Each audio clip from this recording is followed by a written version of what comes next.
आज हम बात करेंगे चैप्टर नंबर 7 की, जो कि है वेतन से आय अवकाश ग्रहण।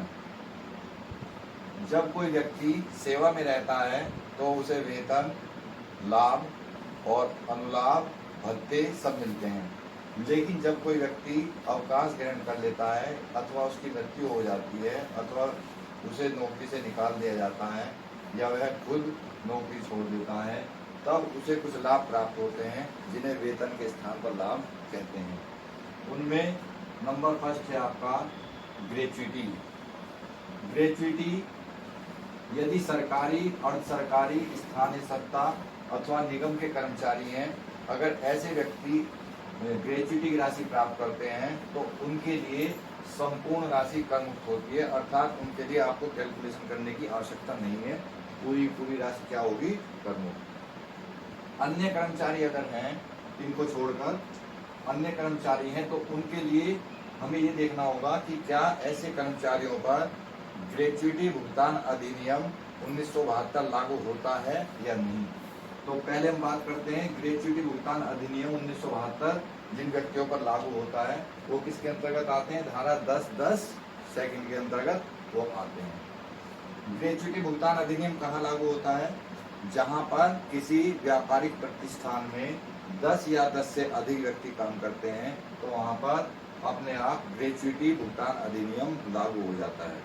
जब ग्रेच्युटी भुगतान अधिनियम 1972 लागू हो जाता है और उसके बाद अगर कर्मचारियों की संख्या 10 से कम भी हो जाए तब भी वह समान रूप से लागू ही रहता है, अर्थात एक बार लागू होने के बाद वह हमेशा लागू ही रहेगा।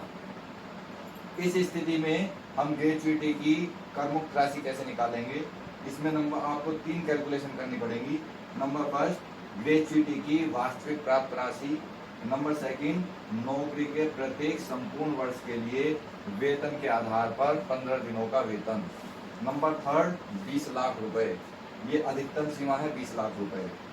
इन तीनों में से जो भी कम होगा वह राशि क्या होगी, कर मुक्त, उसे हम क्या बोलेंगे, कर मुक्त राशि। और ग्रेच्युटी की राशि में से उसे घटा दिया जाएगा तो क्या कहलाएगी, फिर वो कर योग्य राशि। यहाँ पर वेतन के लिए हम क्या करेंगे, वेतन में हम क्या क्या शामिल करेंगे, उसके लिए मूल वेतन, महंगाई वेतन और महंगाई भत्ता, ये सभी आपको अंतिम माह के लेने हैं।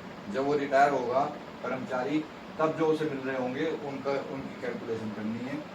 15 दिनों का वेतन कैसे निकालेंगे, अंतिम माह का वेतन इंटू 15 डिवाइड 20। सेकंड है ऐसे कर्मचारी जिन पर ग्रेच्युटी भुगतान अधिनियम 1972 लागू नहीं होता है, ये धारा 10(10)(3) के अंतर्गत आते हैं। इसके लिए 3 कैलकुलेशन करनी होगी। फर्स्ट है आपकी ग्रेच्युटी की वास्तविक प्राप्त राशि, दूसरा प्रत्येक वर्ष की सेवा के लिए 15 दिनों का वेतन और तीसरा है आपका 20 लाख रुपए। इन तीनों में से जो भी कम होगा वह राशि कर मुक्त मानी जाएगी। कर योग्य राशि किस तरीके से निकालेंगे, जो प्राप्त राशि होगी उसमें से कर मुक्त राशि जब हम घटा देंगे तो जो बैलेंस बचेगा वो क्या कहलाएगा, कर योग्य राशि। इसमें महीनों को छोड़ दिया जाता है, जैसे सर्विस के पीरियड हैं 20 वर्ष 5 माह या 20 वर्ष 8 माह, तो 8 महीने हम छोड़ देंगे या 5 महीने हम छोड़ देंगे, केवल जो 20 वर्ष होंगे वही ले जाएंगे। जो पहले वाला था जिसमें ग्रेच्युटी भुगतान अधिनियम लागू होता था उसमें आप 6 महीने या उससे ज़्यादा को 1 वर्ष मानते थे, इसमें ऐसा नहीं है, इसमें हम महीनों को छोड़ देते हैं। वेतन में मूल वेतन, महंगाई वेतन, महंगाई भत्ता यदि सेवा शर्तों के अंतर्गत होगा तो दिया जाएगा, अन्यथा नहीं, तथा बिक्री पर निश्चित दर से प्राप्त कमीशन, इन सबको जोड़कर हम वेतन बनाएंगे। और 15 दिन के वेतन की गणना यहाँ पर वेतन इंटू 15/30 से की जाएगी। पहले वाले में आप वेतन इंटू 15/26 करते थे, जब ग्रेच्युटी भुगतान अधिनियम लागू होता है तब 15/26 करते हैं और जब लागू नहीं होता है तब 15/30 करते हैं। आपका प्रति माह पेंशन तथा एकमुश्त पेंशन, यह धारा 10(10)(1) के अंतर्गत आती है। इसमें 2 प्रकार के कर्मचारी होंगे। नंबर फर्स्ट सरकारी, अर्ध सरकारी, स्थानीय सत्ता तथा निगम के कर्मचारियों के लिए। ऐसे कर्मचारियों के लिए संपूर्ण राशि कर मुक्त होगी, किंतु 1/1/2004 या इसके बाद नियुक्त हुए कर्मचारियों के लिए यह राशि कर योग्य होगी। नंबर बी है अन्य कर्मचारियों के लिए। इसमें नंबर फर्स्ट पॉइंट है, यदि पेंशन के साथ ग्रेच्युटी भी मिलती है तो एक मुश्त पेंशन का 1/3 भाग करमुक्त होगा। नंबर सेकंड, यदि ग्रेच्युटी नहीं मिलती है तो एक मुश्त पेंशन का 1/2 भाग करमुक्त होगा।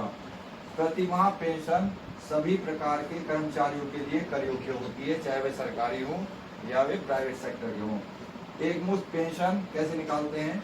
एक मुश्त पेंशन की राशि अपॉन सारांशीकृत भार, यानी कि commuted amount upon commuted part. Number third है आपका अर्जित अवकाश का नकदीकरण, एनकैशमेंट ऑफ अर्न लीव। यह धारा 10(10)(a) के अंतर्गत आता है। सरकारी कर्मचारियों के लिए, जो केंद्रीय या राज्य सरकार के कर्मचारी हों, उनके लिए ऐसी राशि पूर्ण रूप से करमुक्त होती है।